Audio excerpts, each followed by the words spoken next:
How to use the African Storybook Reader App. Hello and welcome to this guide to show you how to use the African Storybook Reader App. To begin, download the app from your preferred app store. The African Storybook Reader App is free to download and provides access to the same reading resources as the African Storybook website. All the storybooks are openly licensed. They are free to use, distribute, and adapt without asking permission or paying a fee. How to use the Reader app.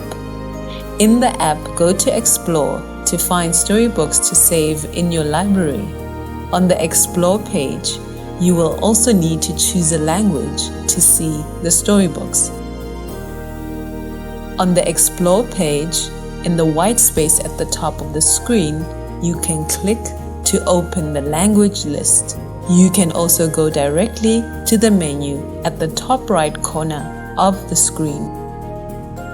In the menu, select the language that you want for storybooks. The app will list all the storybooks in the language. Storybooks can be organized by title, date, and reading level. African Storybook has 5 reading levels. Level 1 is first words. Level 2 is first sentences. Level 3 is first paragraphs. Level 4 is longer paragraphs. Level 5 is read aloud.